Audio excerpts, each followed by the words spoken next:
পাঠ করব। তা হলো নতুন নিয়মের লিখিত সুসমাচার 6 অধ্যায়। লিখিত সুসমাচার 6 অধ্যায়।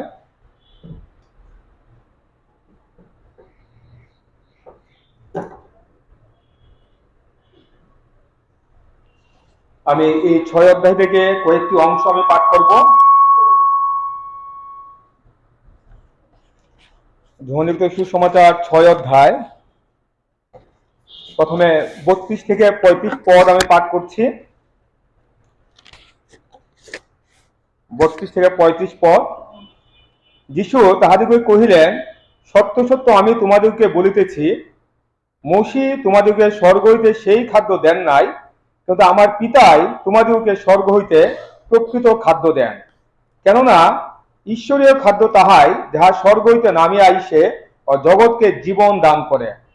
তখন তাহারা তাহাকে কহিল, প্রভু, চিরকাল সেই খাদ্য আমাদেরকে দিউন। যিশু তাহাদেরকে বলিলেন, আমি সেই জীবন খাদ্য। যে ব্যক্তি আমার কাছে আইসে সে ক্ষুধার্ত হইবে না, এবং যে আমাদের বিশ্বাস করে সে তৃষ্ণার্ত হইবে না, কখনো না।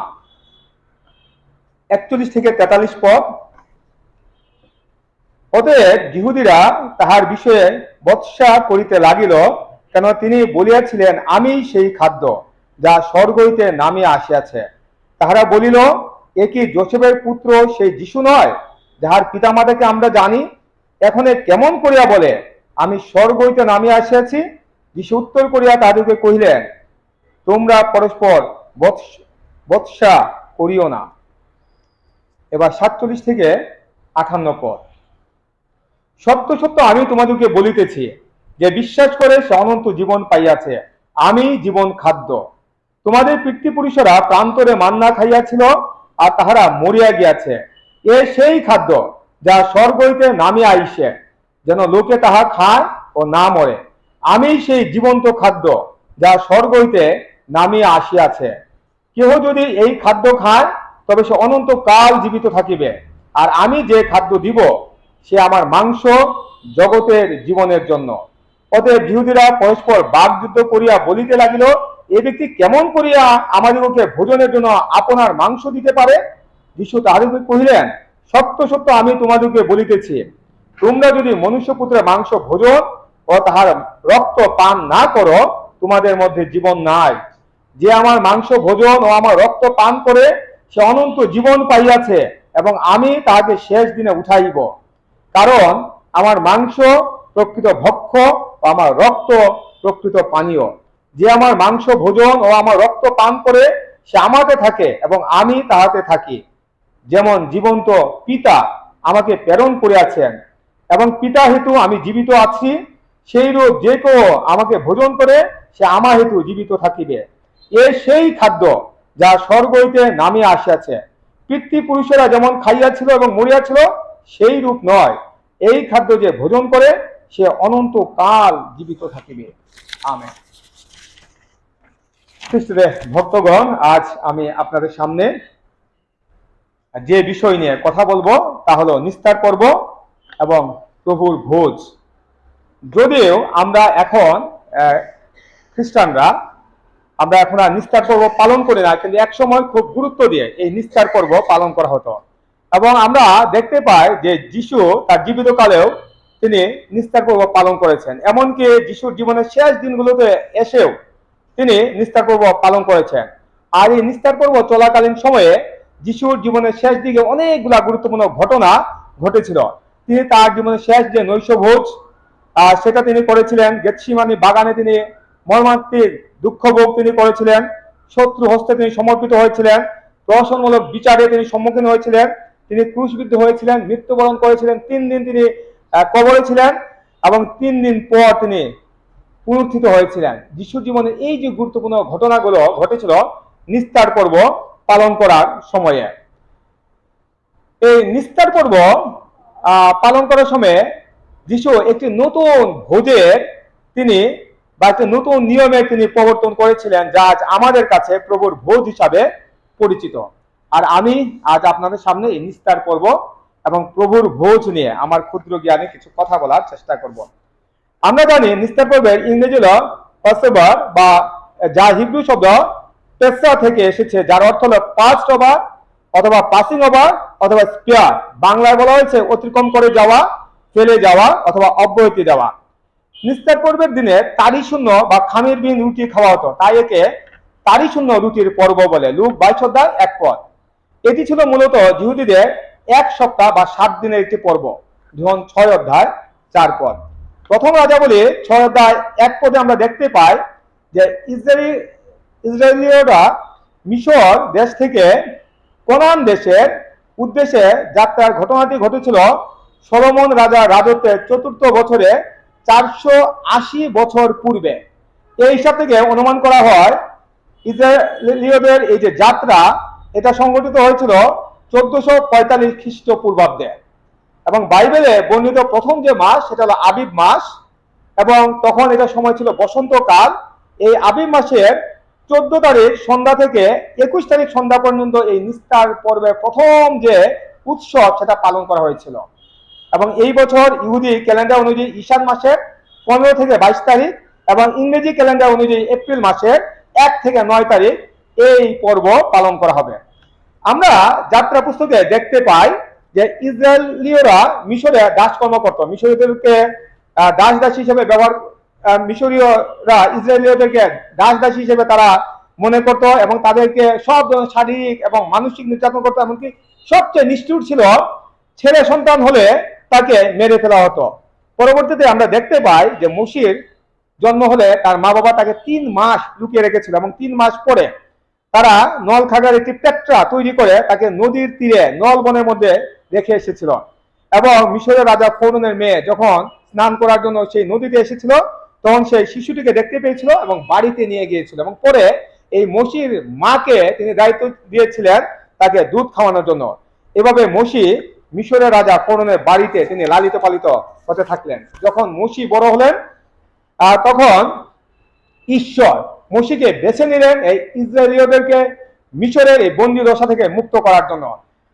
ঈশ্বর মসিকে এবং হারুনকে তিনি ব্যবহার করেছিলেন এবং তিনি তাদেরকে ফরৌন রাজার কাছে পাঠিয়েছিলেন এটা বলার জন্য যেন তিনি ইসরায়েলীয়দেরকে ছেড়ে দেন এবং তারা যেন তাদের সাথে সেই কনান দেশে বা দুগ্ধ মধু প্রবাহিত দেশে যেন তারা যেতে পারে। কিন্তু আমরা দেখতে পাই যে ফরৌন রাজা তাদের কথা শুনেনি। তখন ঈশ্বর তাদের উপরে 10টি আঘাত করেছিলেন। প্রথম 9টি আঘাত করার ফলেও ফরৌন রাজার মন গলেনি, তিনি তাদেরকে যেতে দেননি। এবং আমরা পরবর্তী দেখতে পাই যে ঈশ্বর মিশরের উপরে 10ম আঘাত তিনি করেছিলেন এবং তিনি যেদিন 10ম আঘাত করেছিলেন সেদিন এই মিশর দেশের উপর মৃত্যু দূত গিয়েছিল এবং মিশরীয়দের প্রথম সন্তান এবং তাদের পশুদের প্রথম শাবক মারা গিয়েছিল। কিন্তু ইসরায়েলীয়দের কিছু হয়নি। সেদিন ফরৌন রাজা যে প্রথম সন্তান সেও মারা গিয়েছিল। এর ফলে ফরৌন রাজা খুবই ব্যথিত হয়েছিলেন এবং তিনি ইসরায়েলীয়দেরকে তার দেশ থেকে চলে যেতে তিনি বলেছিলেন। এভাবে ইসরায়েলীয়রা মিশর দেশের 430 বছরের বন্দী দশা থেকে মুক্তি পেয়েছিলেন। সেই দিনকে স্মরণ করার জন্যই প্রতি বছর ইসরায়েলীয়রা নিস্তার পর্ব পালন করত। যারা সেদিন মিশরে দাসকর্ম থেকে মুক্তি পেয়েছিলেন তাদের সেই মুক্তি দিনে ঈশ্বর তাদেরকে একটি নিস্তার পর্ব পালন করার কথা তিনি বলেছিলেন। তিনি মসি এবং হারুনের মাধ্যমে তাদেরকে বলেছিলেন যে তারা যেন প্রত্যেকটা বাড়ির জন্য একটি করে মেষ শাবক অথবা একটি করে ছাগ শাবক যেন তারা নেয় এবং সেই শাবকটি হতে হবে নিখুঁত এবং 1 বছর একটি পুরুষ শাবক। এবং তাদের প্রথম যে মাস সেই আবিব মাসের 14 তারিখ সন্ধ্যায় তারা সেই শাবকটিকে হত্যা করবে এবং তার রক্ত তারা তাদের দরজার চৌকাঠে 2 পাশে এবং উপরে লাগিয়ে দিবে এবং সেই শাবকের মাংস তারা আগুনে পুড়িয়ে খাবে, কাঁচা বা সিদ্ধ করে খাওয়া যাবে না। এবং তারা তারি শূন্য রুটি বা খামিরবিহীন রুটি খাবে এবং তিতা শাক দিয়ে সেই মাংস তারা খাবে এবং সকাল পর্যন্ত কিছুই রাখা যাবে না। যদি মাংসের কোনো কিছু সকাল পর্যন্ত অবশিষ্ট থাকে তবে তা পুড়িয়ে ফেলতে হবে। এবং এইভাবে ঈশ্বর তার প্রথম নিস্তার পর্ব পালন করার কথা তিনি বলেছিলেন। ঈশ্বর তাদেরকে আরো জানালেন যে সেদিন রাতে তিনি মিশর দেশের উপর দিয়ে মৃত্যু দূতকে তিনি প্রেরণ করবেন এবং মিশরীয়দেরকে আঘাত করবেন। এর ফলে মিশরীয়দের প্রথম সন্তান এবং তাদের পশুপালের প্রথম শাবক মারা যাবে। কিন্তু যেসব ঘরের দরজায় এই রক্তের দাগ থাকবে মৃত্যুদূত সেসব ঘরে প্রবেশ করবেন, অর্থাৎ মৃত্যুদূত সেই সব ঘরকে পাস ওভার করে তিনি চলে যাবেন। এভাবে যখন মিশরীয়দের প্রথম সন্তান এবং পশুবলের প্রথম শাবক মারা যাবে, তখন ফৌরন তাদেরকে ছেড়ে দিতে বাধ্য হবে এবং তারা কনান দেশের উদ্দেশ্যে তারা যাত্রা করবে। ঈশ্বরের এই আদেশ পাওয়ার পর সকল ইসরায়েলীয়রা সেদিন নিষ্ঠা পর্ব পালন করেছিল। প্রতিটি পরিবার তাদের 1 বছরে একটি নির্দোষ মেষ বা ছাগ শাবক তারা হত্যা করে তার রক্ত তাদের ঘরের দরজা চৌকাঠে 2 পাশে এবং উপরে তারা লাগিয়ে দিয়েছিল। এবং সেদিন রাতে ঈশ্বর মিশর দেশের উপর দিয়ে মৃত্যুদূতকে প্রেরণ করেছিলেন এবং প্রত্যেক মিশরীয়দের প্রথম সন্তান এবং পশুদের প্রথম শাবক মারা গিয়েছিল। কিন্তু যেসব ঘরে দরজা রক্তে দাগ ছিল, মৃত্যুদূত সেসব ঘরে প্রবেশ করেনি। ইসরায়েলীয়দের মানুষ বা পশু কেউ মারা যায়নি এবং সেদিন ফৌরনের প্রথম সন্তানও মারা গিয়েছিল। আর যেসব মিশরীয়রা কারাগারে বন্দী ছিল, তাদের প্রথম সন্তানও মারা গিয়েছিল। ফলে সেই দিন রাতে ফৌরন রাজা ইসরায়েলীয়দেরকে মিশর দেশ থেকে চলে যেতে বলেন। এভাবে মিশরীয়রা 430 বছরের বন্দিদশা থেকে মুক্তি পেয়েছিল। সেদিন কমপক্ষে 6 লক্ষ ইসরায়েলীয় পুরুষ বের হয়েছিল, তাদের সাথে আরো শিশু এবং নারীরাও ছিল। তৎকালীন সমাজে কেবলমাত্র প্রাপ্তবয়স্ক পুরুষ যারা ছিল তাদেরকে গণনা করা হতো, শিশু বা নারীদেরকে গণনা করা হতো না। তাই সেদিন যে কেবল 6 লক্ষ ইসরায়েলীয় বের হয়ে এসেছিল তা নয়, বরং এই সংখ্যা ছিল আরো অনেক বেশি। ঈশ্বর মোশে এবং হারুনের মাধ্যমে ইসরায়েলীয়দেরকে আরো বলেছিলেন যে তারা যেন এই দিনটিকে স্মরণ করে এবং পুরুষানুক্রমে প্রতি বছর তারা যেন এই নিস্তার পর্বের উৎসব পালন করে এবং তারা 7 দিন যেন এই উৎসব পালন করে। ঈশ্বর তাদেরকে বছরের প্রথম মাস আবিব মাসের 14 তারিখ সন্ধ্যা থেকে 21 তারিখ সন্ধ্যা পর্যন্ত এই উৎসব পালন করার কথা তিনি বলেছিলেন। এই 7 দিন তারা তারিশূন্য রুটি খাবে। প্রথম দিনেই তাদেরকে তাদের বাড়ি থেকে তাড়ি বা খামির দূর করতে হবে। তারপরে যদি কেউ তাড়িযুক্ত খাবার খায় তবে তাকে উচ্ছিন্ন করা হবে, অর্থাৎ সে মারা যাবে। প্রথম এবং সপ্তম দিনে একটা পবিত্র সভা হবে। এই 2 দিন তারা খাবারের আয়োজন করা ছাড়া আর কোনো কাজ করতে পারবে না, অর্থাৎ এই 2 দিন হবে তাদের জন্য বিশ্রাম দিয়ে। এবং মোশির মাধ্যমে ঈশ্বর সকল ইসরায়েলীয়দেরকে এই আদেশ দিয়েছিলেন। মোশে সকল ইসরায়েলীয়দেরকে মিশর দেশ থেকে মুক্তি পাওয়ার দিনটিকে স্মরণ করে নিস্তার পর্ব পালন করার কথা বলেছিলেন এবং তিনি তাদেরকে 7 দিন তারিশূন্য রুটি খাবার খেতে বলেছিলেন এবং সপ্তম দিনে উৎসব পালন করার কথা তিনি বলেছিলেন। আর সেদিন প্রত্যেক মানুষের প্রথম সন্তান মুক্তি লাভের জন্য এবং প্রত্যেক পশুর প্রথম শাবক উৎসর্গ করার কথা তিনি বলেছিলেন। যাত্রা পুস্তক 13 অধ্যায় 1 পদে ঈশ্বর মোশেকে বললেন, ইসরায়েল সন্তানদের মধ্যে মনুষ্য হোক কিংবা পশু হোক, গর্ভ উন্মোচক সমস্ত প্রথম জাত ফল আমার উদ্দেশ্যে পবিত্র করো, তাহা আমারই। এভাবে ঈশ্বর ইসরায়েলীয়দেরকে তাদের প্রথম সন্তান ও পশুদের প্রথম শাবক তার উদ্দেশ্যে উৎসর্গ করার কথা বলেছিলেন। তবে এখানে তিনি আরো বলেছিলেন, তোমার পুত্রগণের মধ্যে মনুষ্যের প্রথম জাত সকলকে মুক্ত করিতে হইবে। যাত্রা পুস্তক 13 অধ্যায় 13 পদ। এখানে ঈশ্বর মনুষ্যদের প্রথম সন্তানকে উৎসর্গ করার কথা বলেননি, বরং তিনি মুক্ত করার কথা বলেছিলেন। এটা দিয়ে তিনি বুঝিয়েছিলেন যে মানুষের পরিবর্তে একটি পশুকে তাদের উৎসর্গ করতে হবে। তবে এখানে তিনি বলেছিলেন যে কোনো গাধাকে উৎসর্গ করা যাবে না। যদি কোনো গাধার প্রথম শাবক থাকে, এই গাধার পরিবর্তে একটি মেষকে উৎসর্গ করতে হবে। যদি মেষ শাবক পাওয়া না যায় তবে সেই গাধার গলা ভেঙে সেটাকে উৎসর্গ করতে হবে। যাত্রা পুস্তক 13 অধ্যায় 11 থেকে 13 পদ। এভাবে ঈশ্বর মোশির মাধ্যমে ইসরায়েলীয়রা যেন নিস্তার পর্ব পালন করে সেই আদেশ তিনি দিয়েছিলেন। এরপর থেকে ইসরায়েলীয়রা প্রতি বছর নিস্তার পর্ব পালন করছে এবং এটি ছিল মূলত পুরুষানুক্রমে চিরস্থায়ী একটি বিধি যা ইসরায়েলীয়রা প্রতি বছর বসন্তকালে তারা পালন করত। এটি ছিল একটি শরণার্থক বলিদান, কেননা মিশর দেশের বন্দী দশা থেকে মুক্তি পাওয়ার দিনকে স্মরণ করার জন্যই তারা এই পর্বটি তারা পালন করত। এবং জেরুজালেম মন্দির নির্মিত হবার পূর্বে প্রত্যেক ইসরায়েলীয় তাদের বাড়িতে নিস্তার পর্ব পালন করত। তারা বলি উৎসর্গ করত, তাদের বাড়ি থেকে তারা তাড়ি বা খামির দূর করত এবং তিতা শাক খেত। এই নিস্তার পর্ব পালন করার সময়ে তারা তাদের বংশধরদেরকে মিশরের দাসত্ব থেকে কিভাবে তারা মুক্তি পেয়েছিল সেই ঘটনা তারা বলতো। পরবর্তীতে জেরুজালেম মন্দির প্রতিষ্ঠা হবার পর ঈশ্বর ইসরায়েলীয়দেরকে জেরুজালেম নগরীতে নিস্তার পর্ব পালন এবং বলিদান করার আদেশ দেন। পরবর্তীতে এই পবিত্র নগরীতে অনেকবার নিস্তার পর্ব পালন করা হয়েছে। গণনা পুস্তক 9 অধ্যায় 1 থেকে 5 পদে আমরা দেখতে পাই, ইসরায়েলীয়রা মিশর দেশ থেকে বের হবার পর 2য় বছরের প্রথম মাসে সিনয় প্রান্তরে ঈশ্বর মসিকে বলেছিলেন ইসরায়েলীরা যেন যথাসময়ে নিস্তার পর্ব পালন করেন।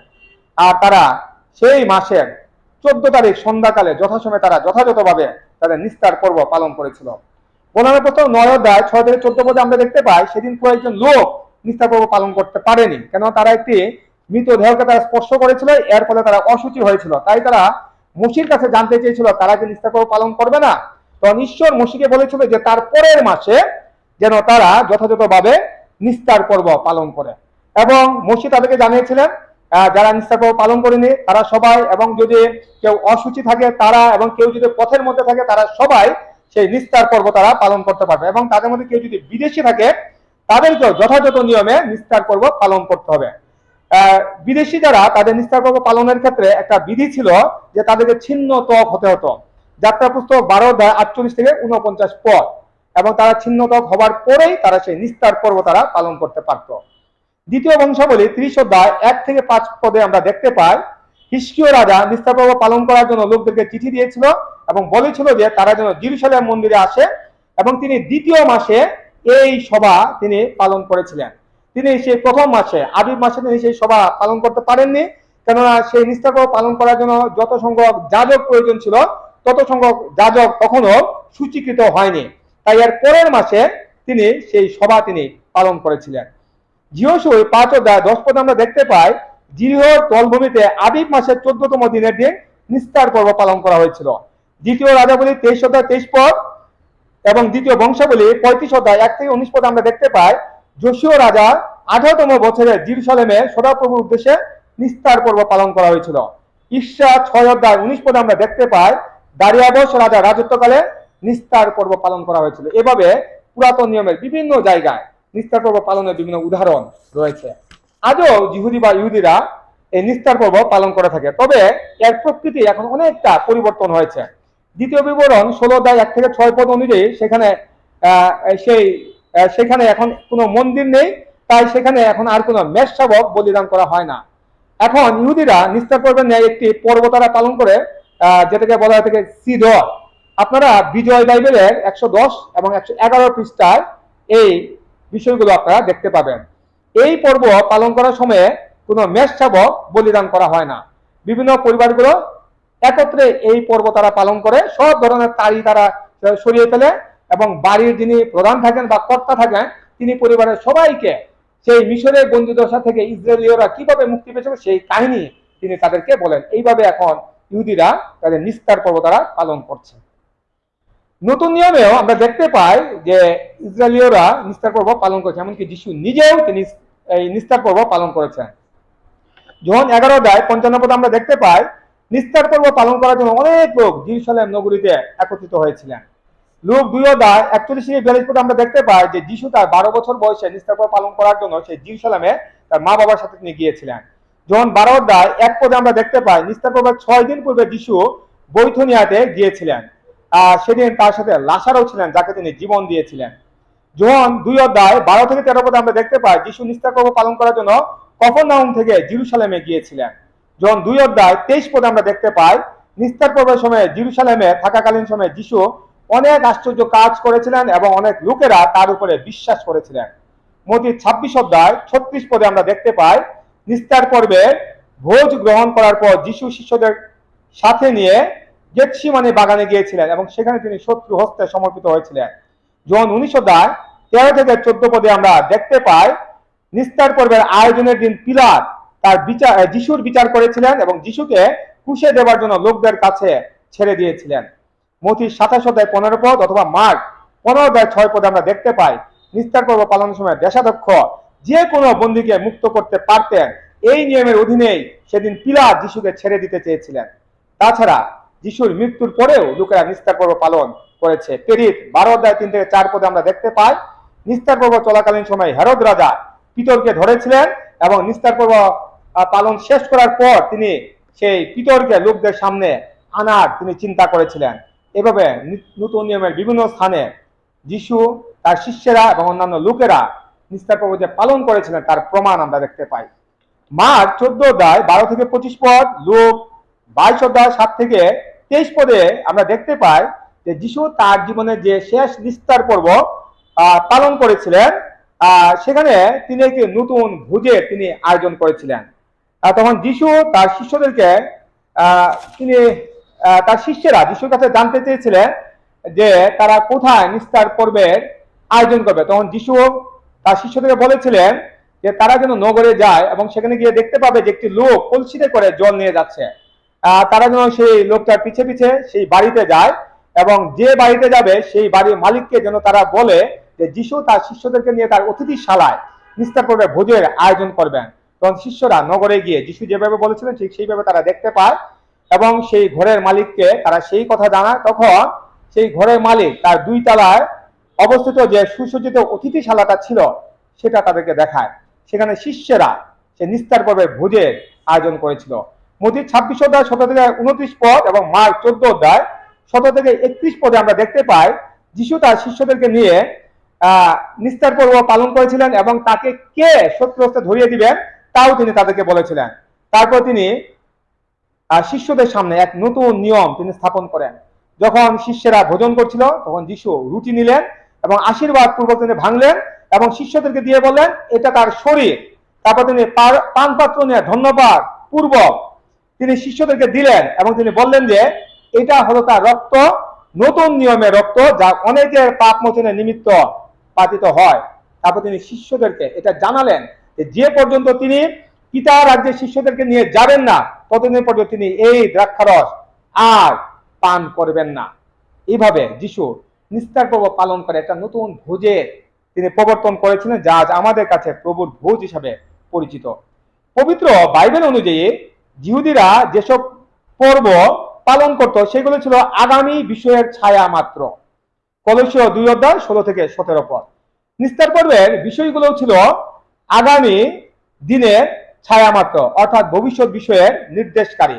আমরা নিস্তার পর্বের বিভিন্ন ঘটনার সাথে প্রভু যীশু খ্রিস্টের জীবনে বিভিন্ন ঘটনার সাদৃশ্য দেখতে পাই। এক, নিস্তার পর্বের মূল কথা হলো ঈশ্বর তার লোকদেরকে সব সময় মুক্তি দিতে ইচ্ছা প্রকাশ করেন। হতে পারে সেটা জাগতিক মুক্তি অথবা পাপ থেকে মুক্তি। এটা হলো তার লোকদের প্রতি ঈশ্বরের অনুগ্রহ। ইসরায়েলীয়রা যে খুব যোগ্য লোক ছিল সেই জন্য যে ঈশ্বর তাদেরকে মুক্তি দিয়েছেন এটা নয়, বরং তিনি তাদেরকে ভালোবেসেছিলেন এবং তিনি তাদের প্রতি তার প্রতিজ্ঞা পালন করতে তিনি প্রতিশ্রুতিবদ্ধ ছিলেন। তাই তিনি তাদেরকে পাপ থেকে এবং সেই বন্দি দশা থেকে তিনি তাদেরকে মুক্তি দিয়েছিলেন। একইভাবে আমরা যিশুর মাধ্যমে যে পরিত্রাণ পেয়েছি তাও এসেছে ঈশ্বরের অনুগ্রহ থেকে। ইফিসীয় 2 অধ্যায় 8 পদে বলা হয়েছে কেননা অনুগ্রহে বিশ্বাস দ্বারা তোমরা পরিত্রাণ পাইয়াছ এবং ইহা তোমাদের হইতে হয় না, ঈশ্বরের এই দান। আবার 10 পদে বলা হয়েছে আমরা যিশুর মাধ্যমে যে পরিত্রাণ পেয়েছি এটা ঈশ্বর পূর্বে নির্ধারণ করে রেখেছিলেন এবং এটা হলো আমাদের প্রতি তার ভালোবাসা এবং অনুগ্রহ। 2 নাম্বার, দরজার চৌকাঠে লাগানো রক্তের উদ্দেশ্য ছিল প্রত্যেক পরিবারের প্রথম সন্তানকে মৃত্যু থেকে রক্ষা করা। এই রক্ত যিশুর ক্রুশীয় রক্তকে নির্দেশ করে যা জগতের সকল লোককে তাদের পাপ থেকে মুক্তি দিয়েছে। ইব্রিয় 9 অধ্যায় 22 পদ এবং 28 পদ। 3 নাম্বার, নিস্তার পর্বের যে মেষ সেটি ছিল প্রত্যেক পরিবারের প্রথম সন্তানের পরিবর্তে উৎসর্গকৃত বলিদান। অর্থাৎ প্রত্যেক পরিবারের প্রথম সন্তান মৃত্যু থেকে রক্ষা পেত এই মেষ উৎসর্গের বলিদানের মাধ্যমে। এই বলিদান যিশুর মৃত্যুকে নির্দেশ করে। রোমীয় 3 অধ্যায় 25 পদে বলা হয়েছে যিশু আমাদের সকলের পরিবর্তে নিজেকে উৎসর্গ করেছেন যেন আমরা পাপ থেকে মুক্তি পেতে পারি। প্রথম করিন্থীয় 5 অধ্যায় 7 পদে সাধু পৌল বলেছেন খ্রিস্ট আমাদের নিস্তার পর্বের মেষশাবক যিনি আমাদের জন্য বলিকৃত হয়েছেন। 4 নম্বর, নিস্তার পর্বের মেষশাবকটি হতে হতে একদম নিখুঁত 1 বছর একটি পুরুষ শাবক। এই মেষশাবক দ্বারা যিশুকে নির্দেশ করা হয়েছে কেননা তিনি হলেন ঈশ্বরের সেই সন্তান যিনি ছিলেন একদম নিষ্পাপ নিষ্কলঙ্ক এবং তিনি আমাদের নিমিত্তে তার জীবন তিনি উৎসর্গ করেছেন। যোহন 1 অধ্যায় 29 পদে যোহন বাপ্তাজক যিশুকে দেখে বলেছিলেন ওই দেখো ঈশ্বরের মেষশাবক যিনি জগতের পাপ ভার লইয়া যান। 5 নম্বর, নিস্তার পর্বের বলিকৃত মেষশাবকটি ভোজন করা ছিল দৈহিক মৃত্যু থেকে রক্ষা পাওয়ার প্রতীক। আর প্রভুর ভোজে যিশুর যে দেহ এবং রক্ত গ্রহণ করা হয় তা আত্মিক মৃত্যু থেকে রক্ষা পাওয়ার প্রতীক। 6 নম্বর, দরজার চৌকাঠে রক্ত লাগানোর কাজটি ছিল একটি বিশ্বাসের কাজ। যারা বিশ্বাস করেছিল তারাই তাদের দরজার চৌকাঠে রক্ত লাগিয়েছিল। একইভাবে যিশুর ক্রুশে মৃত্যুকে বিশ্বাস করা হলো আমাদের বাধ্যতামূলক বিশ্বাসের কাজ। আমরা যারা বিশ্বাস করব যে যিশু আমাদের পাপের জন্য তার প্রাণ উৎসর্গ করেছেন, কেবল আমরাই পাপ থেকে মুক্তি পাবো। এবং প্রভুর ভোজ গ্রহণ করার সময় আমাদেরকে এই বিশ্বাস অবশ্যই করতে হবে। 7 নম্বর, বাইবেলে তারি বা খামি হলো সাধারণত পাপ ও অনৈতিকতার প্রতীক। তাই নিস্তার পর্ব পালন করার সময় এইগুলো দূরে রাখার কথা বলা হয়েছে। এবং এটা দ্বারা মিশরের বন্দি দশা থেকে মুক্তিপ্রাপ্ত ইসরায়েলীয়রা যে এমন একটা জীবন পেয়েছিল যেটা জগতের পাপ থেকে সম্পূর্ণ আলাদা, সেটাকেও নির্দেশ করা হয়েছে। একইভাবে ঈশ্বরের লোকদেরকে জগতের পাপ থেকে দূরে থাকার কথা বলা হয়েছে। মতি 7:15 পদ, যোহন 1:4 থেকে 1 পদে, ভাক্ত বাব্বাদি থেকে রোমে 16:17 পদে যারা বাইবেলের শিক্ষাকে অস্বীকার করে তাদের কাছ থেকে, প্রথম করিন্থীয় 5:11 পদে বেবিচারী, লোভী, মাতাল, পরদনগায়ী, প্রতিমা পূজক, পটুভাষী লোকদের থেকে, গালাতীয় 1:9 পদে যারা ভুলভাবে ধর্মতত্ত্ব শিক্ষা দেয় তাদের কাছ থেকে, দ্বিতীয় থেসলোনিকীয় 3:6 পদে যারা পাপ করে তাদের কাছ থেকে, দ্বিতীয় জন 11 পদে মন্দতা থেকে নিজেদেরকে দূরে রাখার কথা বলা হয়েছে। তাহলে এই যে তারি দূরে রাখার অর্থ আমাদের নিজেদেরকে এই বিষয়গুলো থেকে দূরে রাখার কথা বলা হয়েছে। এইভাবে নিস্তার পর্ব পালনের বিভিন্ন বিষয়গুলো পরবর্তীতে অন্যান্য বিষয়গুলোর সাথে জড়িত ছিল, যা পবিত্র বাইবেলে বিভিন্ন জায়গায় উল্লেখ করা হয়েছে। আমাদের মনে প্রশ্ন আসতে পারে যে এখন আমরা কেন আর নিস্তার পর্ব পালন করি না? আমরা পুরাতন নিয়মে দেখেছি যে নিস্তার পর্ব পালন করা হয়তো ইসরায়েলীয়দের সেই মিশর দেশ থেকে বন্দী দশা বা সেই মুক্তি পাওয়ার দিনটিকে স্মরণ করার জন্য। কিন্তু আমরা নতুন নিয়মে দেখতে পাই যে যিশু তার শেষ যে নিস্তার পর্ব পালন করেছিলেন সেখানে তিনি একটি নতুন ভোজের তিনি আয়োজন করেছিলেন এবং তিনি বলেছিলেন যে যিশুর স্মরণে যেন আমরা এই ভোজ আমরা পালন করি। তিনি আরো বলেছিলেন যে এই ভোজ আমাদেরকে অনন্ত জীবন দিতে পারে, অর্থাৎ আমাদের পাপ থেকে মুক্তি দিতে পারে। এবং তিনি বলেছেন যে তিনি হলেন জীবন খাদ্য, তিনি হলেন জীবন জল, এবং যে তাকে গ্রহণ করবে সে সর্বদা জীবিত থাকবে, সে কখনোই মৃত্যুবরণ করবে না। এবং তাই আজ আমরা সেই বিশ্বাস থেকে আমরা এখন আর নিস্তার পর্ব আমরা পালন করি না, বরং আমরা সেই প্রভুর ভোজের অনুষ্ঠানে আমরা আয়োজন করি এবং আমরা বিশ্বাস করে যে যিশুর দেহ এবং রক্তই কেবল আমাদেরকে আমাদের পাপ থেকে মুক্তি দিতে পারে।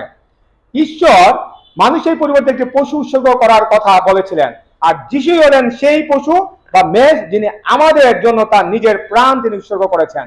প্রথম করিন্থীয় 5:7 পদে লেখা হয়েছে, কারণ আমাদের নিস্তার পূর্বীয় মেষশাবক বলীকৃত হইয়াছেন, তিনি খ্রিস্ট। আমরা পাম সানডের দিন আমরা দেখব যে যিশু একটি গাধায় চড়ে শহরে প্রবেশ করেছিলেন।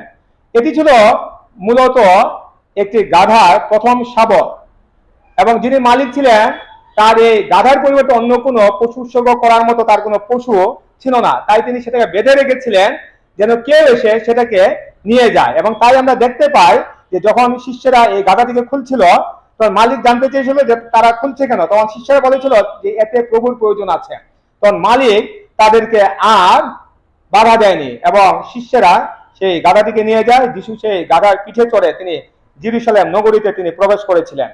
এবং পরবর্তীতে আমরা দেখতে পাই যে যিশু আবার হেঁটে হেঁটে জেরুজালেম নগরী থেকে তিনি বের হয়ে এসেছেন।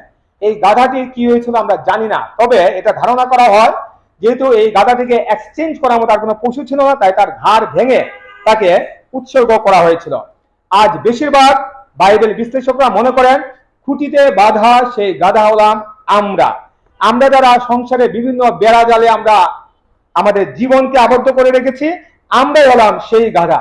আর আমাদের মতো গাধাদেরকে পাপ থেকে মুক্তি দেবার জন্য যিশু নিজেকে তিনি বিনিময় করেছেন। আমাদের পরিবর্তে তিনি তার নিজের জীবন তিনি উৎসর্গ করেছেন এবং সেই ক্রুশীয় মৃত্যু তিনি ভোগ করেছেন। এবং তার এই ক্রুশীয় মৃত্যুর মাধ্যমে আজ আমরা আমাদের জীবনে পরিত্রাণ লাভ করেছি।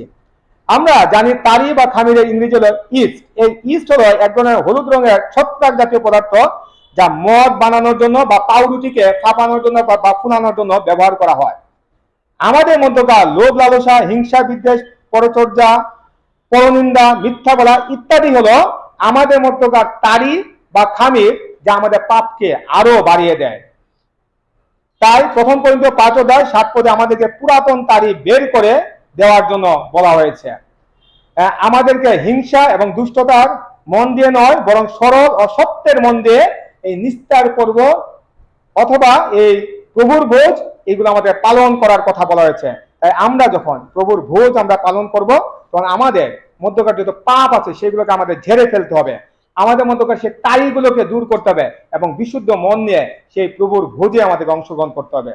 যখন আমরা প্রভুর ভোজ গ্রহণ করি, তখন আমাদের মধ্যে এই বিশ্বাস থাকতে হবে যে যে রুটি আমরা গ্রহণ করছি সেটা হলো যিশুর দেহ, এবং যে দ্রাক্ষারস আমরা গ্রহণ করছি সেটা হলো যিশুর রক্ত।